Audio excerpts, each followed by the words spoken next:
Muy buenas tardes. Les damos la más cordial bienvenida a la primera actividad que organizamos como Red de Mujeres Internacionalistas de Chile. Esta es una red, un grupo de académicas, de ex embajadoras y de profesionales interesadas en las relaciones internacionales, en la política internacional, que nos reunimos el año pasado y que pensamos en crear justamente una instancia de colaboración, de cooperación entre nosotras en aquellos temas que, la contingencia internacional nos estuvieran motivando y por lo tanto esta es nuestra primera actividad. La realizamos esta vez con coparticipación de la Facultad de Humanidades de la Universidad de Santiago, el Instituto de Estudios Internacionales de la Universidad de Chile y el Programa de Estudios Europeos de la Universidad de Concepción. Así es que les damos la más cordial bienvenida a esta primera actividad y además los invitamos a que a través del canal de YouTube y de Facebook Live, donde estamos transmitiendo, nos vayan haciendo desde ya sus preguntas, porque ustedes serán parte de este encuentro, donde durante él vamos a ir inmediatamente haciéndole las preguntas a nuestros panelistas. Y doy ahora ya la bienvenida a quienes nos van a acompañar en esta oportunidad. En primer lugar, doy la bienvenida a la profesora Paz Milet, que es académica del Instituto de Estudios Internacionales de la Universidad de Chile.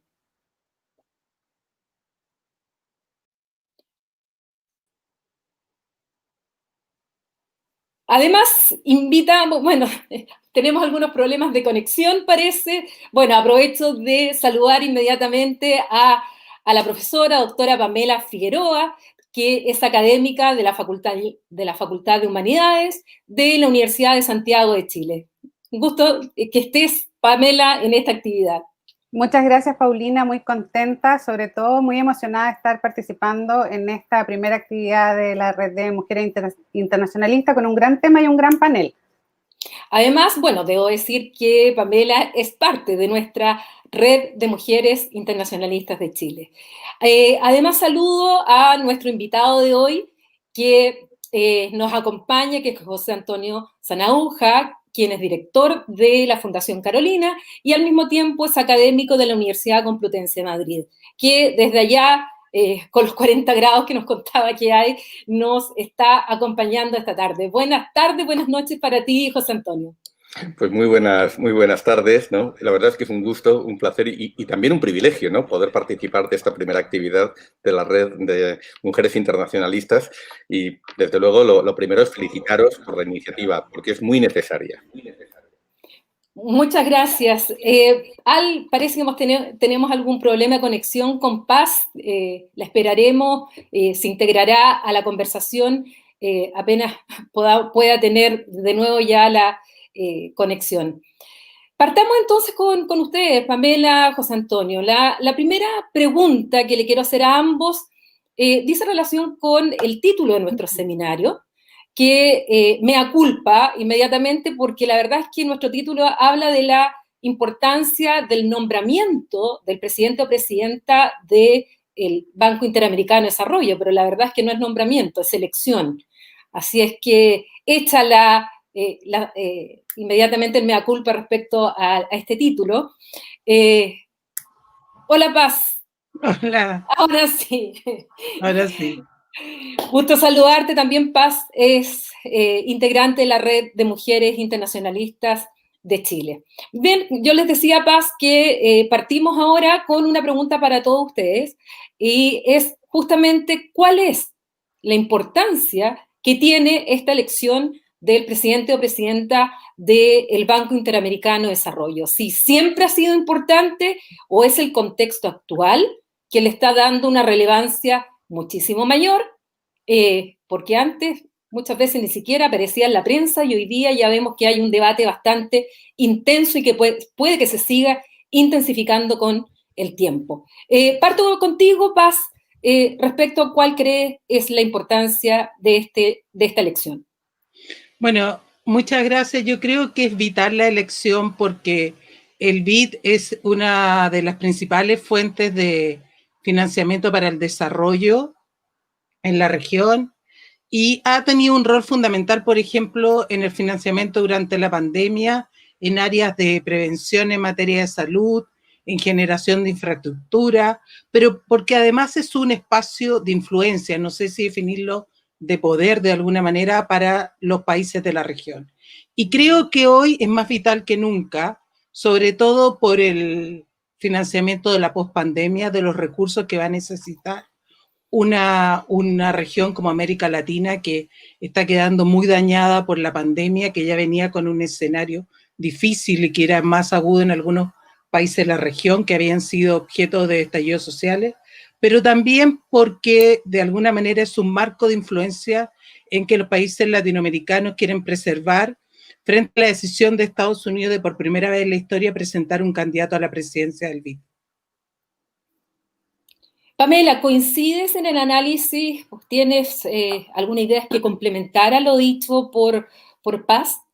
Mira, coincido en la importancia de esta elección del presidente del Banco Interamericano de Desarrollo por el contexto que nos encontramos, no solamente por la pandemia relacionada a la COVID-19, sino porque también la pandemia ha agudizado ciertas características que la región venía mostrando hace algunos años y con mayor profundidad durante el año 2019 y 2020, que tiene que ver con la desigualdad, las crisis sociales, las debilidades de la capacidad estatal, y claramente ese contexto para la elección del BID es muy importante porque creo que eso también impacta mucho en la idea de desarrollo que estamos desarrollando como región. Entonces, probablemente la elección del BID no hubiese sido tan polémica como está siendo por estos días si no fuese por la candidatura que Estados Unidos presenta a la presidencia del BID y que de alguna manera viene como a romper una tradición, no escrita, pero una tradición que se ha respetado desde que se creó el Banco Interamericano de Desarrollo, que es la elección de un latinoamericano o una latinoamericana en la presidencia del BID, también para equilibrar así el sistema financiero internacional, porque en general hay acuerdos implícitos en las presidencias del Banco Mundial, el Fondo Monetario y el Banco Interamericano de Desarrollo que permitan sostener una visión multilateral de las relaciones entre los distintos estados. Y yo creo que también esta crisis que vive América Latina y las Américas en general hoy día se ha profundizado con ciertos tipos de liderazgos presidenciales, como el liderazgo del presidente Donald Trump, que ha hecho mucho más compleja la relación con América Latina y, bueno, probablemente también por un contexto más global de relaciones geopolíticas entre Estados Unidos y China. Así que yo creo que hay muchos factores de contexto que impactan en dar mayor visibilidad a lo que es la elección del presidente del Banco Interamericano de Desarrollo o presidenta del Banco Interamericano de Desarrollo en esta semana. Visto desde el otro lado del Atlántico, José Antonio, ¿cómo, qué importancia, qué relevancia se le da a esta elección específicamente este año? Bueno, la perspectiva desde la Unión Europea no es muy distinta a lo que ya se ha señalado. Es decir, desde Europa valoramos, ¿no?, el papel que el Banco Interamericano de Desarrollo tiene como fuente de financiación oficial, de financiación pública para la región. Y es que ya antes de la pandemia, los volúmenes de préstamo, de garantías que el BID otorgaba, se situaban más o menos en torno a lo que estaba financiando el Banco Mundial, ¿no? Pero además, el BID ha tenido una característica justamente por la mayor presencia de los países latinoamericanos, que de hecho tienen un poquito más del 50% del voto en esta institución, y es que el Banco Interamericano de Desarrollo ha tenido también agendas un poco distintas a las que han tenido otros multilaterales, ¿no? Por ejemplo, tiene una tradición de financiación, de apoyo a la integración regional, y esta es una agenda hacia la que la banca multilateral global, ¿no?, pues ha sido mucho menos sensible, cuando no en determinadas épocas pues lo ha cuestionado. Y esta relevancia ya existía antes de la COVID, ¿no? Pero ahora justamente la COVID lo que plantea es un problema, como se ha señalado hace unos minutos, ¿no?, de necesidad de espacio fiscal para los países de la región y, entre otras cosas, ello comporta un acceso mayor a financiación externa. No hace mucho, la profesora Stephanie Griffith-Jones, el profesor José Antonio Campo, lanzaban en un papel una propuesta de acción articulada de los bancos multilaterales, de los bancos regionales, ante el hecho de que el Fondo Monetario Internacional no estaba respondiendo como se esperaba. Entonces, en esta situación, que haya financiación rápida, que haya una financiación que no esté sujeta a una condicionalidad ligada a la austeridad, esto es extraordinariamente importante. Y entonces esperamos que el BID, ¿no?, juegue ese papel. Esto, desde luego, la candidatura estadounidense pues lo pone en cuestión alguna de esos requisitos. Y otro también importante, es que no se trata simplemente de prestar apoyo financiero, sino de pensar que ese apoyo financiero oriente las economías hacia una recuperación que no es volver a la normalidad, porque en parte la normalidad era el problema. Es decir, tenemos que apostar todos, desde Europa también esta es una visión muy clara, por una recuperación que pase por los pactos verdes, por los pactos sociales, ¿no? Es decir, por una especie de estrategia, ¿no?, que favorezca la cohesión social y que promueva una transición justa hacia modelos más sostenibles ambientalmente. Los bancos de desarrollo, sea el BEI en Europa o el BID en América Latina, tienen que jugar un papel muy importante. Este es el primer aspecto que yo mencionaría. Y el segundo se ha dicho ya, y vamos a hablar seguramente más sobre esto. Y es que estamos en un momento en el que existe una suerte de internacional reaccionaria, de alianza, de fuerzas ultranacionalistas de extrema derecha en muchos gobiernos que están lanzando un asalto en toda regla contra el sistema multilateral y contra las reglas de ese sistema.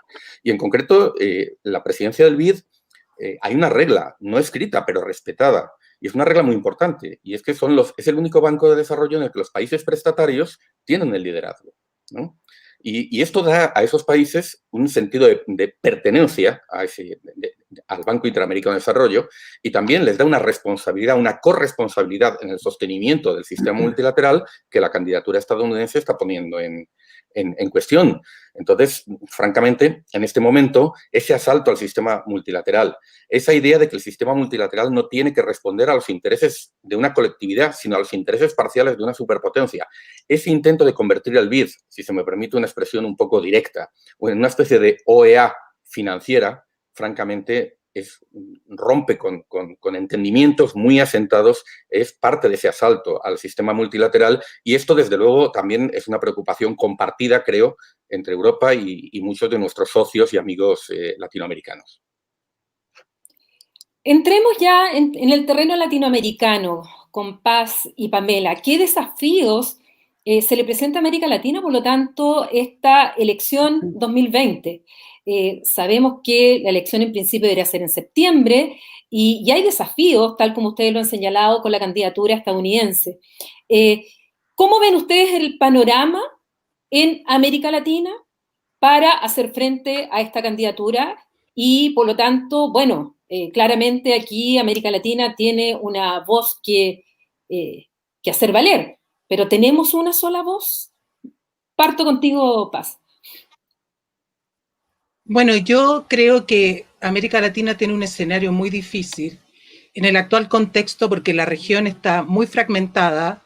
La situación durante la pandemia lo ha demostrado y lo ha profundizado frente a la incapacidad de generar propuestas aunadas. Se evidencian diferencias sustantivas respecto a cómo ver el escenario hacia el que queremos avanzar, desde qué perspectiva avanzar, y también respecto a temas fundamentales, como planteaba José Antonio, ¿no es cierto? Hay unas visiones contrapuestas respecto hacia qué mundo queremos construir, y eso se ha evidenciado, por ejemplo, en la profundización de escenarios de desigualdad en la región, en el tratamiento de búsqueda de espacios distintos, como por ejemplo un AMLO que el año pasado declaraba que ya en México ya no aplicaba el modelo neoliberal, pero un AMLO que está con bastantes dificultades porque tiene que mostrar un acercamiento, una relación que no siempre es compartida con Estados Unidos. Y yo creo que en el escenario de fragmentación actual, esta elección de BID lo que hace es profundizar esas diferencias. En una reciente exposición, el candidato estadounidense Mauricio Claver ha dicho que ya tienen el apoyo de 15 países de la región. Ha declarado que su candidatura fue solicitada por países latinoamericanos, ya desconocido, ¿no es cierto?, esta tradición que existía respecto a la presidencia del BID. En el actual escenario, de acuerdo con lo que se plantea, porque públicamente no se han manifestado estos 15 países, lo que vemos es que frente a lo que vive en este momento América Latina, la única opción real que nos podría dar una alternativa es generar o una candidatura unificada, que yo veo poco probable porque los otros dos candidatos son Laura Chinchilla, expresidenta costarricense, ¿no es cierto?, y Vélez de Argentina, que tenía el apoyo de México, pero no sé si frente a la candidatura estadounidense ese apoyo se mantiene. Y la otra opción sería postergar la elección, como ya se ha planteado desde Europa, se ha propuesto, y los distintos analistas te dicen, bueno, esa sería la única opción real, porque en el actual escenario, que salga un presidente, ¿no es cierto?, del BID pro-Trump a un mes de las elecciones estadounidenses, que no se sabe ahora si ganaría Trump frente a un escenario, por ejemplo, que ganara Biden, plantea una situación muy difícil, no solo a nivel internacional, sino fundamentalmente para una América Latina que va a tener que negociar en ese marco fuentes importantes de cooperación y de desarrollo en la pospandemia. Pamela, ¿cuál es tu visión respecto al desafío para América Latina? Mira, creo que América Latina tiene desafíos en dos dimensiones. Yo creo que, bueno, una dimensión es lo que señalaban ya los profesores anteriormente, de que vivimos en un contexto internacional donde hay mucha tensión, ya una tensión que se venía hablando ya desde hace algunos años sobre el rol de Estados Unidos y el surgimiento de China y la tensión que se puede dar a nivel global en relación de estos dos grandes potencias. Entonces, en el actual contexto, que como hemos ido analizando, América Latina y las Américas en general hoy día son el centro de la pandemia de la COVID-19 por los efectos importantes que esta pandemia ha tenido. Las miradas se vuelven también hacia América Latina y es imposible como retrotraerse de cómo el posicionamiento tanto de China como Estados Unidos en su relación América Latina están dentro del debate de esta elección del presidente del Banco Interamericano de Desarrollo. Y por eso es tan importante la posición que tenga Europa con respecto a esta definición. Porque no solamente afecta a América Latina, sino que, como hemos venido conversando, afecta la propia idea de la política multilateral como uno de los factores más importantes para una política internacional de cooperación y de colaboración entre países. Entonces, eso en el contexto internacional. Pero si uno va a la realidad de los países de América Latina viene cerrando un ciclo de democratización política y con un modelo de economía neoliberal que ha estado siendo cuestionado en distintas latitudes por movilizaciones sociales, por grupos políticos que están cuestionando no solamente a sus gobiernos, están cuestionando el modelo de desarrollo. Entonces, claramente nosotros estamos cerrando un ciclo que fue bastante fructífero, donde se estableció la democracia, se amplió los países con estabilidad democrática, el modelo de desarrollo de alguna manera ayudó a la superación de la pobreza, que América Latina en la década de los 80, en los 90 era uno de sus principales problemas, pero este modelo no fue capaz de abordar otras problemáticas que fundamentalmente están asociadas a sociedades altamente desiguales, con estados con baja capacidad de resolución de las problemáticas sociales y con una serie de conflictos internos en los países que de alguna manera están cuestionando a las autoridades, donde nosotros ya vemos que tenemos crisis políticas y sociales en varios países de América Latina. Entonces, esas crisis que se han acentuado y se han profundizado con la pandemia requieren soluciones de colaboración. O sea, yo creo que si hay algo que uno puede aprender de la historia de América Latina es que los países latinoamericanos para poder salir de sus crisis requieren cooperación, y por eso una instancia interamericana como el Banco Interamericano de Desarrollo es tan importante. Existen otras instancias de cooperación similares al BID en otras regiones del mundo y siempre cumplen un rol muy importante, como bien señalábamos, no solo por el financiamiento de iniciativas, sino por la promoción del diálogo para pensar en nuevos modelos de desarrollo. Y yo creo que una de las grandes preguntas que tiene que resolver el sistema multilateral, el sistema interamericano y en este caso el Banco Interamericano de Desarrollo es ¿cómo imaginamos ese desarrollo? ¿Cómo vamos a abordar el problema de la desigualdad? ¿Cómo vamos a abordar el problema de la violencia en América Latina? ¿Cómo vamos a fortalecer las capacidades estatales? Y sobre todo, ¿cómo vamos a fortalecer a través de esos mecanismos las democracias a nivel regional? Y obviamente eso también ayuda a la estabilidad a nivel global. Entonces, ya se señalaba que el multilateralismo ha estado en cuestión y ha tenido muchas dificultades en la región.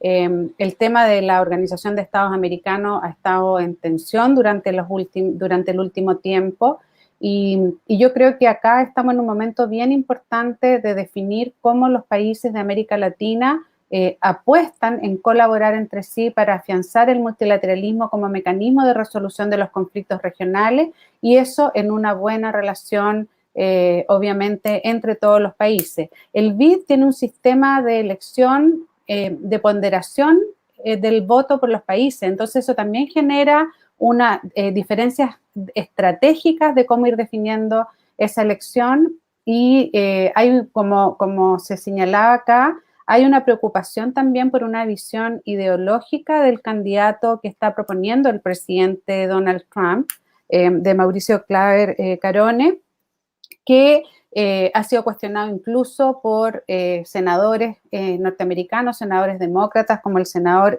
Patrick Leahy de Vermont, y lo que se ha ido proponiendo es que ante el escenario incierto de las elecciones de Estados Unidos, tal vez es importante postergar la elección, que es lo mismo que ha planteado la Unión Europea y que también lo han planteado ex cancilleres y líderes de América Latina, de países como Argentina, como Chile, que se han coordinado para, en el fondo, convocar a que, a razón de prevalecer la estabilidad dentro de las relaciones interamericanas, esta elección tal vez debiera ser pospuesta para un escenario post-elecciones en Estados Unidos. Siguiendo con estas ideas, primero una pregunta de Ruth Diamond, que la hace a través de nuestras redes, que le pregunta a José Antonio y nos da la oportunidad también para que hablemos justamente de la posición de Europa. Dice, ¿por qué la Unión Europea no hace valer su voto que puede modificar la elección de Claver Cardone? Y aquí da un poco el espacio para explicar justamente cuál es en realidad la propuesta de la Unión Europea y cómo finalmente se elige, algo adelantada Pamela, cómo se elige el presidente o presidenta del Banco Interamericano. Bueno, lo primero que quisiera hacer es insistir muy brevemente en algún aspecto que antes apunté. Es decir, digamos, la aproximación que tiene la Unión Europea a esta cuestión, yo creo que tiene que ver, en primer lugar, con cuestiones de orientación de la política de desarrollo y de cooperación que antes se mencionaban, ¿no? Que Pamela mencionaba. Nosotros estamos en vísperas de un nuevo marco financiero plurianual, va a tener un nuevo instrumento de cooperación al desarrollo para la vecindad, con un monto importante de recursos orientados a apalancar crédito con otros socios, ¿no? Es el llamado Fondo Europeo de Desarrollo Sostenible Plus, ¿no? Que puede movilizar hasta un máximo de 60.000 millones, ¿no? en todo el mundo, pero una parte importante podrá ir dirigida a América Latina. Y estos fondos, y tenemos ya experiencias previas, pueden movilizar recursos adicionales. Y tienen una clara orientación, ¿no?, hacia sectores de energías renovables, energías limpias, ¿no?, que tienen que ver con saneamiento, que tienen que ver, ¿no?, con esa transición hacia un nuevo patrón de desarrollo. Entonces, tenemos la preocupación, ¿no?, y creo que es una preocupación legítima como socios minoritarios, pero como socios del Banco Interamericano de Desarrollo, el banco es tan nuestro como de cualquier otro accionista, de que esa candidatura oriente el banco en otra dirección. Ya ha pasado en el Banco Mundial con David Malpass, ¿no?, en el que ciertas agendas han empezado a ser relegadas en función de otras. En este caso es incluso más grave, porque el perfil de la candidatura de Mauricio Claver-Caroné es muchísimo más ideológico, muchísimo más doctrinario y explícitamente orientado a una agenda de confrontación y no de cooperación en la región. Y yo quisiera recordar en ese sentido que el enfrentamiento, todo este discurso de nueva Guerra Fría, nueva bipolaridad, es cierto que hay razones de fondo estructurales, pero es una confrontación de elección, por elección de la administración estadounidense. No es inevitable, no es algo que, digamos, que tenga que producirse por la fuerza de las cosas. Nada hay de eso en el escenario de la política, ¿no? Y desde luego es, digamos, subordinar al BID a esa estrategia es algo que como países socios no nos ayuda. Pero que, de nuevo, lo que quizás es más importante es restablecer el principio de que tenemos que mantener un sistema internacional sometido a reglas acordadas. Y es muy importante en el caso del BID porque es uno de los pocos casos donde países en desarrollo, en este caso los países latinoamericanos, tienen responsabilidad y tienen la propiedad, tienen un liderazgo en una organización internacional.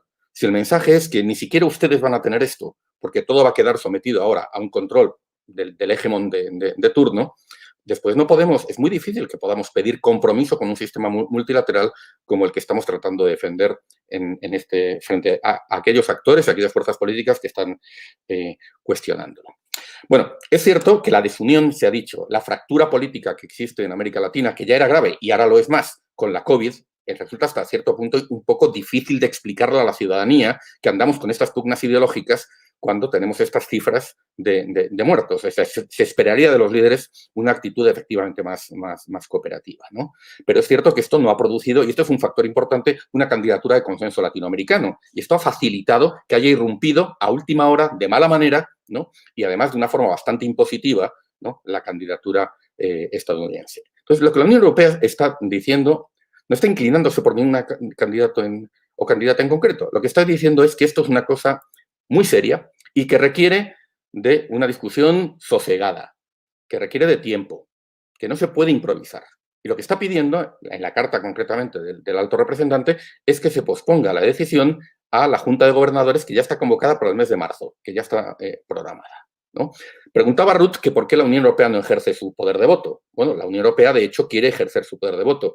Ahora mismo, si se trata de un cálculo de votos, si todos los Estados miembros del BID, vamos a la Junta de Gobernadores del 12 de septiembre, Claver-Caroné tiene ya ganada la elección. Porque tiene más de la mitad del voto y tiene a los países necesarios para que su elección se materialice. Ahora, ¿qué es lo que puede ocurrir? Lo que está haciendo la Unión Europea, hay otros escenarios. Lo que la Unión Europea está haciendo es pedir tiempo. Lógicamente, esto está vinculado, ¿no?, a que, digamos, si se produce un cambio en el liderazgo de Estados Unidos, que pueda haber otra candidatura que sí tenga un apoyo de todo el conjunto de los Estados miembros, no solo de Estados Unidos, que pueda tener un mayor consenso. Se trata de ganar tiempo para tener esa discusión sensata y volver a la regla establecida. Entonces, si Estados Unidos y otros miembros latinoamericanos no aceptan esa razonable petición, no hay tanta prisa de que podamos discutir sosegadamente esta cuestión, de que podamos discutir si es necesario un cambio de reglas. Si Estados Unidos rechaza esa razonable petición, podemos encontrarnos el 12 de septiembre con que los Estados miembros de la Unión Europea y otros latinoamericanos no se presenten y no haya el quórum requerido para que la decisión se tome, con lo cual inevitablemente tendría que retrasarse. Y esta es la única opción en la que en este momento ese recurso de poder, que es el poder de voto, en el que podríamos ejercerlo. La Unión Europea puede ser decisiva, pero ella sola no puede. Y además no sería lógico, porque en realidad esta es una posición que entendemos que también existe en América Latina, como están poniendo de manifiesto estos pronunciamientos de cancilleres de muy distinto signo ideológico en Argentina, en Chile, el que tengo entendido que sale mañana en Brasil, ¿no?, que también es compartida por los demócratas en Estados Unidos, pero esto es una posición que no es de países, es una posición también que tiene una orientación ideológica. Entonces, lo que entendemos es que ese poder de voto puede ejercerse con otros. Y ahí están los números. Luego, si lo consideran oportuno, podemos hablar un poquito de las posibles combinaciones y alianzas que pueden darse.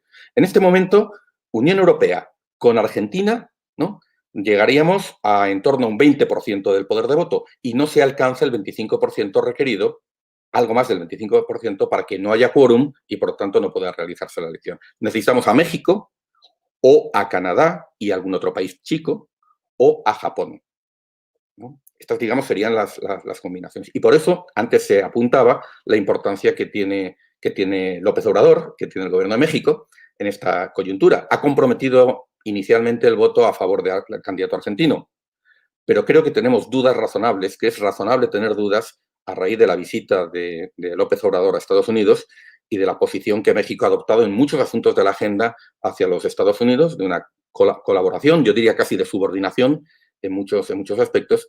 Es razonable, yo creo, tener dudas sobre la posición que pueda adoptar México en ese escenario.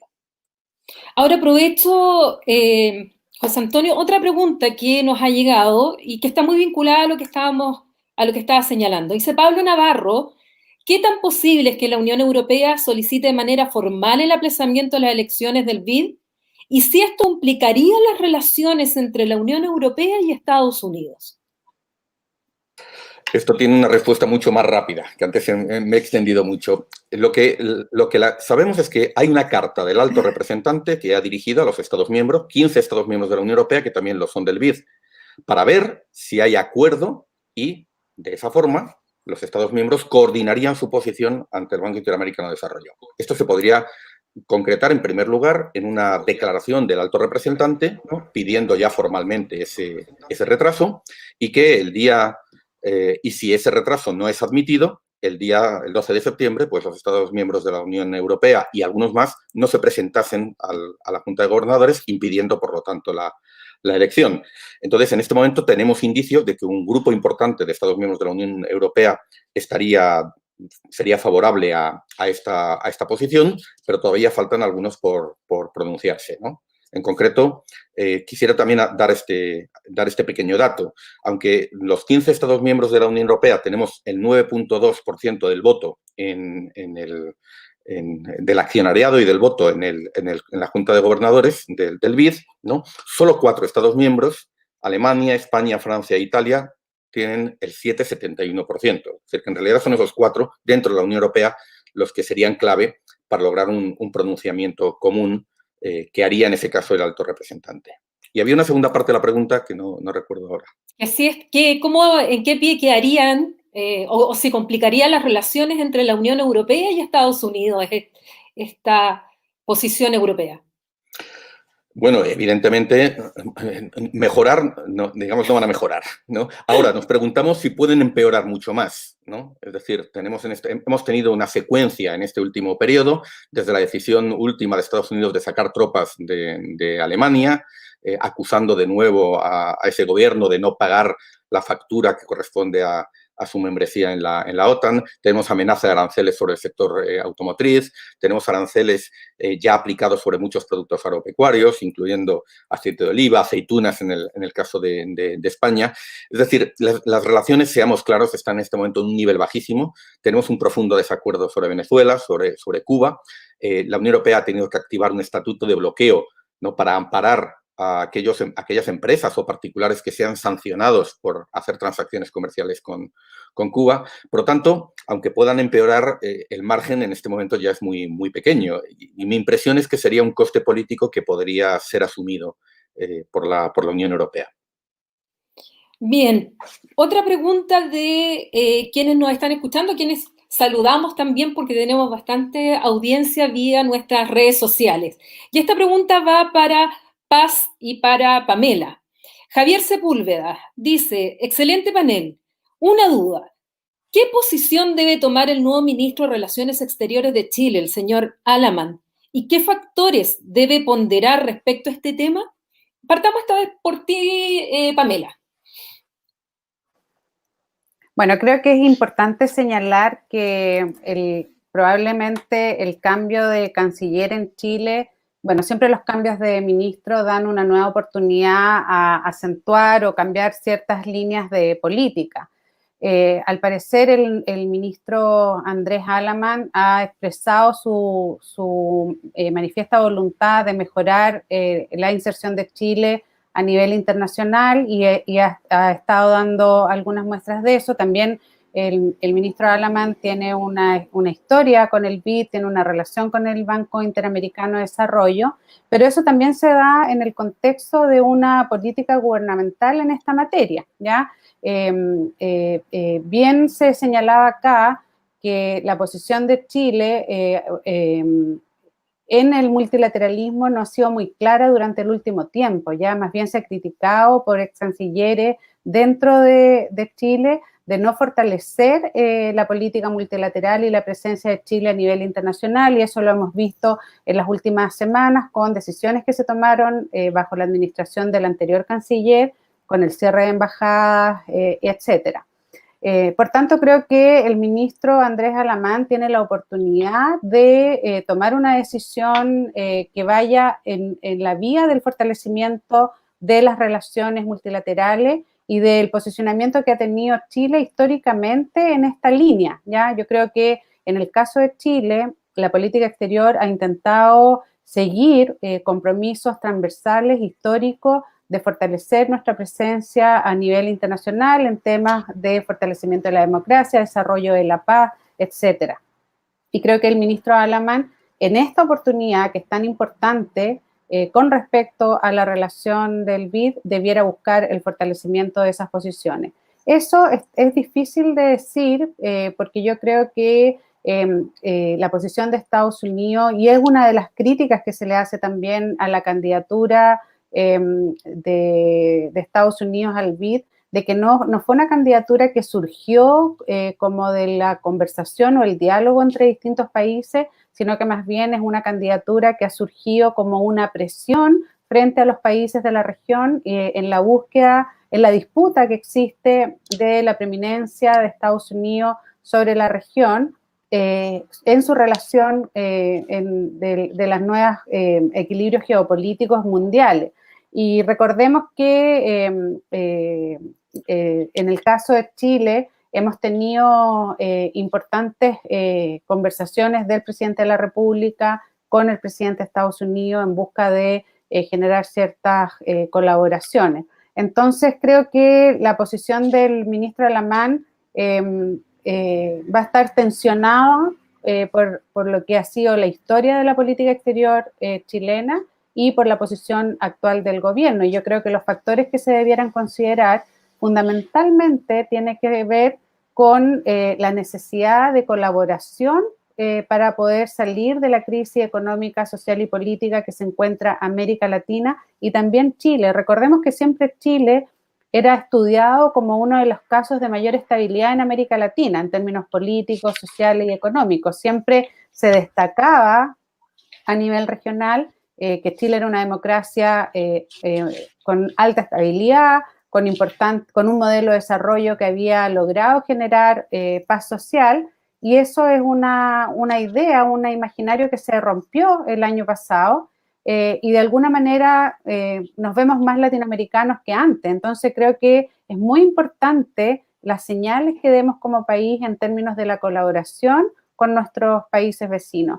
Y yo creo que eso es un desafío para toda América Latina en general y para el mundo, porque si uno quiere hablar como del multilateralismo en términos más generales, es bien paradójico que cuando se declara la pandemia, el COVID, lo primero que hicieron todos los estados nacionales fue cerrar fronteras sin conversar con sus países vecinos. No hubo un diálogo de tomar una decisión multilateral de cierre de fronteras como una medida de seguridad conversada o compartida, sino que se dio esta reacción que puede tener muchas explicaciones, pero que tiene un impacto importante en cómo conceptualizamos las relaciones internacionales y las relaciones multilaterales. Entonces yo creo que el ministro Alamán tiene un desafío importante en este punto y creo que también tiene la oportunidad de abrir el diálogo en la comunidad interna en Chile, con los especialistas, con los ex cancilleres, y creo que hay una comunidad dispuesta a apoyar en distintas visiones y puntos de vista a fortalecer una decisión que apunte en esta línea del multilateralismo. Gracias, Pamela. Paz. Bueno, yo coincido con mucho con lo que dice Pamela, y yo creo que aquí van a haber tres dimensiones a considerar desde el punto de vista de Chile. Uno son los intereses, ¿no es cierto? Y de algún modo, por ejemplo, el privilegio que se ha hecho de determinadas vinculaciones en el último tiempo, pero también es importante considerar la política exterior chilena y la tradición de identidad latinoamericana de esta política exterior. Cuando nosotros vemos la política exterior de los diferentes gobiernos desde, ¿no es cierto?, el retorno de la democracia hasta hoy en día, el primer párrafo hace referencia a una identidad latinoamericana. Y en estos momentos, cuando de alguna manera hay un gran desafío que es, más allá de la elección del BID, para América Latina, creo que es importante cómo nos posicionemos como país.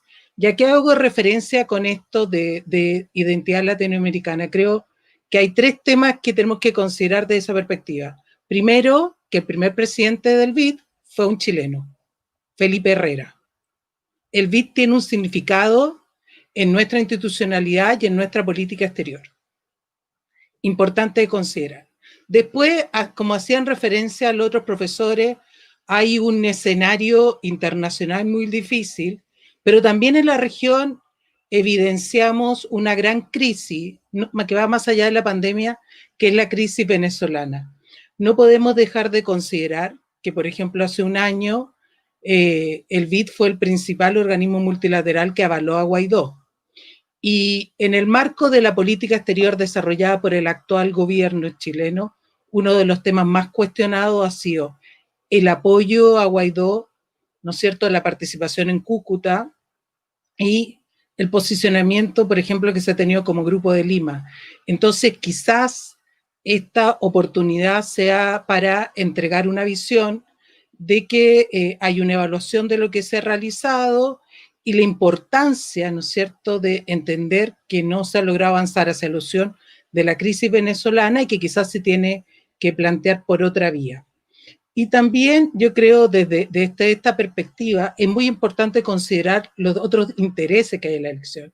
A mí me acaba de mandar, ¿no es cierto?, una información de Twitter, ¿no es cierto?, en que se hace referencia a que Mauricio Claver también tendría el respaldo de grupos, ¿no es cierto?, que son de posiciones más conservadoras respecto a Cuba. Y ahí también hay un interés respecto a lo que está ocurriendo con Cuba. Entonces, claramente hay una serie de señales que está más allá que una lucha, ¿no es cierto?, por asumir un posicionamiento específico respecto al desarrollo, es una lucha por determinadas ideologías y que el escenario del BID frente a una posibilidad de que gane Mauricio Claver ahora, en septiembre, si no se logra la postergación, sería muy difícil para ver los fondos de la pospandemia y también sería muy difícil frente, por ejemplo, a la opción de que ganara un Biden el 3 de noviembre.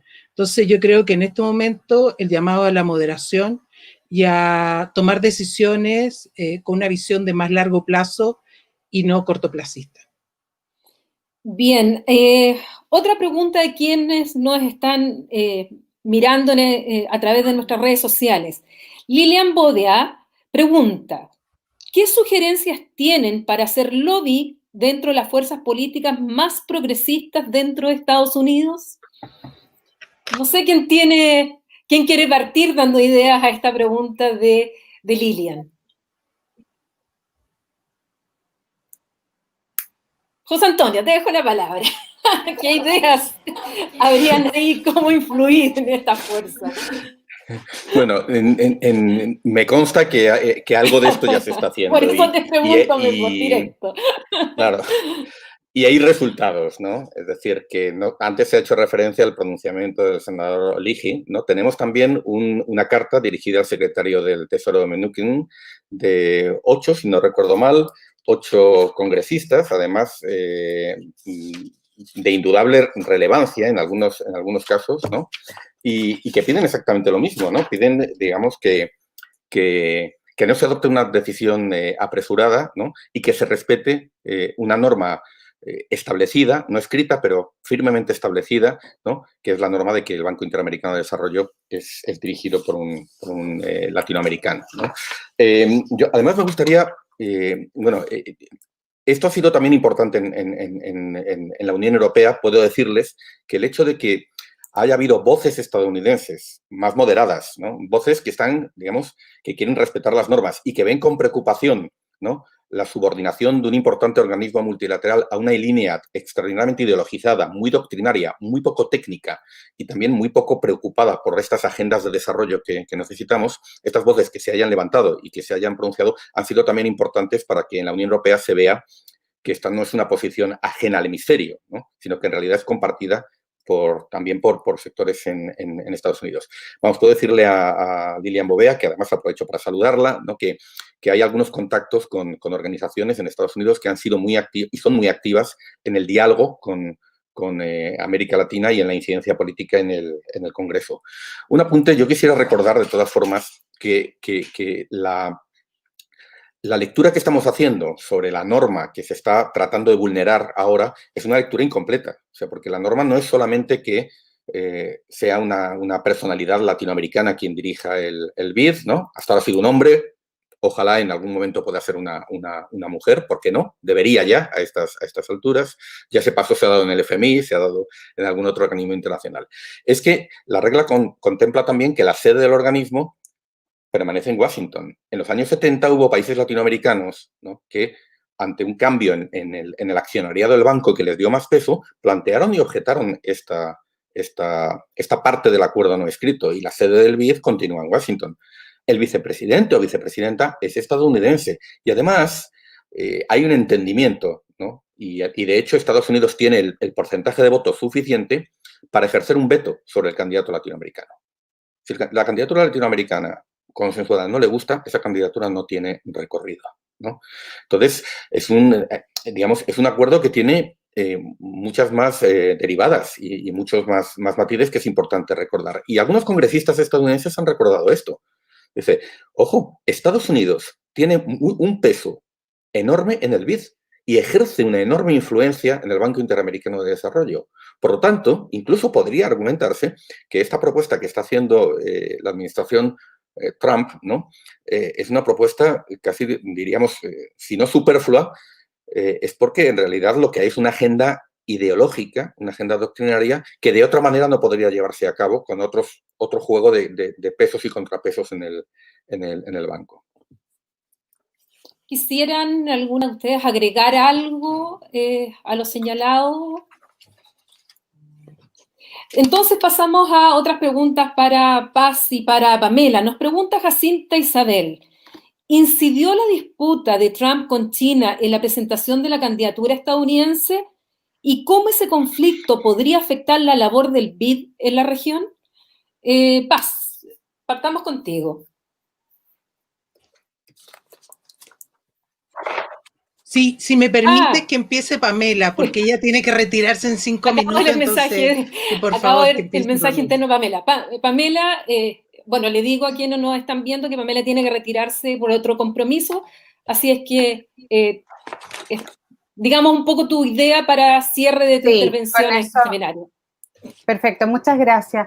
Bueno, la pregunta de Jacinta, sí, yo creo que la disputa de Trump con China incide en la candidatura estadounidense, porque obviamente el centro de la disputa por la presidencia del BID tiene que ver también con la disputa de la incidencia que pueden tener las grandes potencias sobre América Latina. Pocas veces América Latina está como en el centro del debate global y siempre que hay que estamos en el centro del debate es porque hay intereses geopolíticos globales que están en juego. Ya habían habido algunas instancias de disputa en relación a la presencia que puede tener Estados Unidos y la presencia a través del BID en la región, por la presencia que está teniendo China también en los préstamos monetarios a importantes países de nuestra región. O sea, eso también es un tema que yo creo que está en la discusión, que está sobre la mesa, porque China ha tenido una política de relación con América Latina que se ha ido desarrollando paulatinamente, y que también ha tenido un aspecto en el apoyo monetario para el desarrollo, para proyectos de desarrollo en América Latina, y probablemente eso también es un elemento que el gobierno de Estados Unidos puso en la balanza al momento de definir su candidatura, rompiendo con toda esta tradición, porque yo creo que el componente histórico es muy importante. El componente histórico del BID, de mantener la tradición, de que América Latina lo preside, es clave, porque además, por lo mismo que explicábamos hace unos minutos, la forma de representación dentro del BID está proporcionalmente al tamaño de las economías y, por tanto, Estados Unidos sin la presidencia también tiene mucha incidencia en la toma de decisiones del Banco Interamericano. Entonces, ir ahora por la presidencia también es no solamente rompe esta estructura histórica, sino que también cambia el rol que podría tener Estados Unidos dentro del financiamiento de los proyectos de desarrollo en la región. Y claramente eso está influenciado también por las relaciones con China.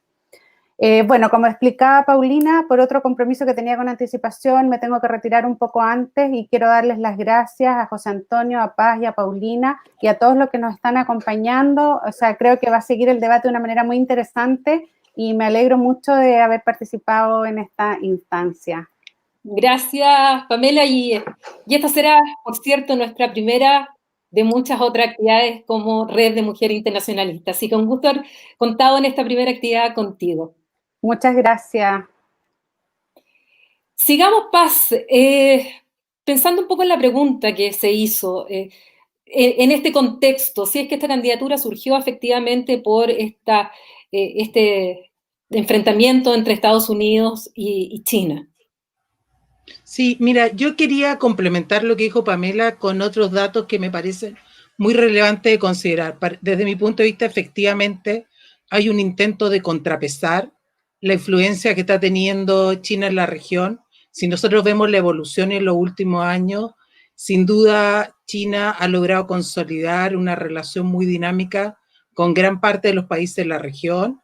Ha logrado que varios de ellos, por ejemplo, rompan relaciones diplomáticas con Taiwán y consoliden relaciones importantes con China y que se involucren algunas de sus principales estrategias, como por ejemplo la ruta de la seda.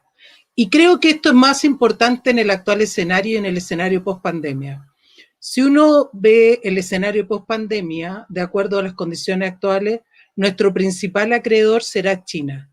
El Banco Chino, ¿no es cierto?, ha otorgado más financiamiento para la región que el Banco Mundial, BID y la CAF juntos. Entonces, en este escenario, Estados Unidos tiene conciencia que los países latinoamericanos van a priorizar la vinculación con China por obligación, van a tener que de alguna manera generar espacios para actuar de manera conjunta o profundizar espacios ya concretados y ya consolidados como CELAC. En el marco de CELAC se ha tenido una reunión con China en el último tiempo, en las últimas semanas. Entonces, de alguna manera, yo creo que la decisión en el BID es para contrapesar lo que está ocurriendo no solamente a nivel internacional, sino también lo que Estados Unidos ve como preocupante, que es la profundización de la vinculación de China con América Latina y que tendría que agudizarse durante el periodo post-pandemia. Gracias. Como estamos con el tiempo ya llegando a... estamos pensando más o menos en un seminario de 1 hora, pero de todas maneras nos ha llegado una última pregunta que quisiera hacérsela a José Antonio. Sebastián Gallegos pregunta, países de la región, Colombia, Ecuador, han declarado apoyo a la propuesta de Estados Unidos. Si ganara dicha propuesta, ¿cuál crees que es en específico la consecuencia, más allá de lo doctrinario?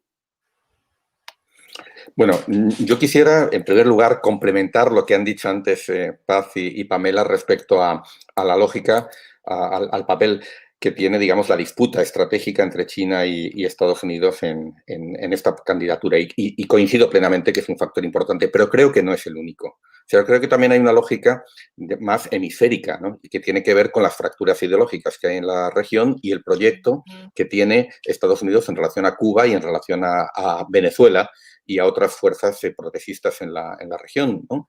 Entonces, además lo hemos visto antes, es decir, yo creo que no debemos ver el caso del BID aisladamente, sino que tenemos que verlo en el contexto también del fenómeno del regionalismo, de las organizaciones regionales. Antes lo he dicho de una manera muy gráfica y de pasada, ¿no? Pero desde luego estamos viendo en el caso de la Organización de Estados Americanos una estrategia a la que, digamos, de la que ha sido partícipe su actual secretario general, Luis Almagro, de reubicación de la OEA como instrumento hegemónico en la región, un papel que ya tuvo en la Guerra Fría, ¿no? Entonces, bueno, tuvimos después, en los años 90, una ampliación de espacios y la OEA pasó a convertirse en un instrumento orientado a promover la democracia, a promover los derechos humanos, con una agenda mucho más amplia y, desde luego, no con esa lógica de subordinación. Esto está cambiando rápidamente. Y también hemos visto, ¿no?, con otras organizaciones regionales, una lógica de contestación e impugnación que no es solamente privativa de América Latina. Tenemos en este momento fuerzas ultranacionalistas, fuerzas de derecha, de extrema derecha, fuerzas de extrema derecha que influyen sobre las fuerzas de centro derecha y que coinciden en un proyecto de impugnación, de contestación institucional y normativa, como lo llamamos en la academia, de las organizaciones regionales. Esas fuerzas están cuestionando el proyecto de integración en Europa. Son las que están detrás del Brexit. Son las que han estado, digamos, torpedeando la respuesta colectiva a la pandemia en el caso de la Unión Europea, ¿no?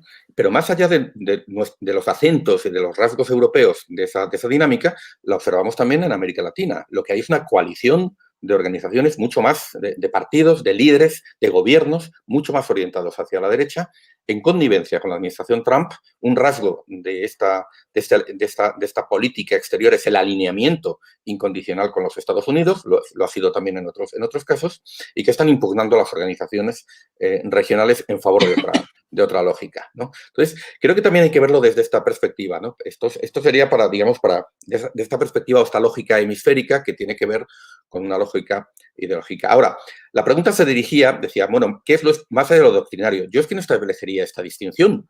Es que la ideología y la política, en este caso, son elementos cruciales, son clave, como lo son en Europa, en la impugnación del proyecto europeo, ¿no?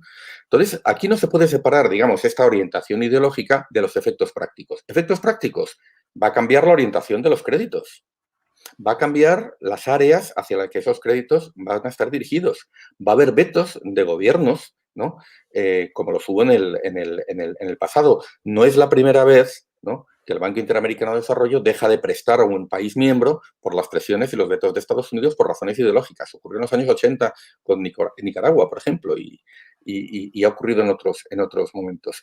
Y, desde luego, para lo que se refiere a estas agendas de desarrollo que son necesarias, ¿no?, las implicaciones son enormes en cuanto a la orientación de los créditos de la asistencia técnica.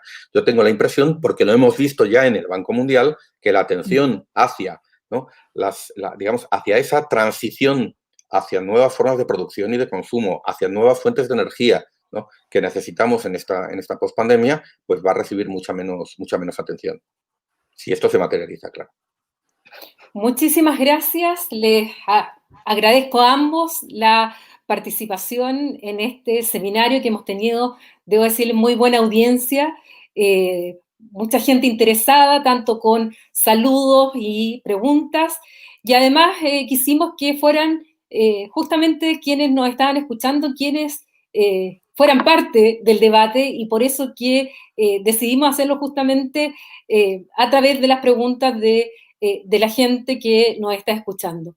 Les agradezco, muchas gracias, José Antonio, muchas gracias, Paz, y también por estar dentro de la organización del seminario. Nosotros estamos muy contentas con Paz y con Pamela, que ya partió junto con Lucía Damer, dentro del pequeño grupo, pero también con todas las personas, con todas las académicas y ex embajadoras que formamos parte de la red. Estamos muy contentos de haber partido este primer seminario con un tema de gran relevancia y que, como ya lo hemos visto, va a seguir teniendo con los días que pasen mayor y mayor vigencia. Veremos qué pasa finalmente con esta elección, si es que se logra el objetivo de lograr suspenderla, o si finalmente, bueno, el escenario es el que algunos también ya están mirando y qué efectos podrán haber, según lo que aquí mismo se ha conversado. Muchas gracias a todos quienes nos acompañaron.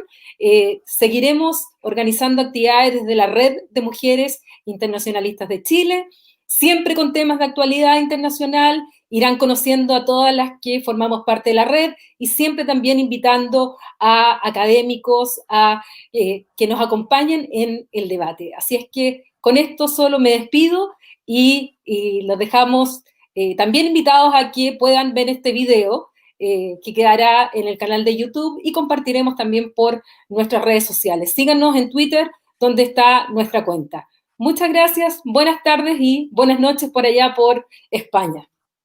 Muchas gracias y muy buenas noches. Ha sido un placer. Buenas noches.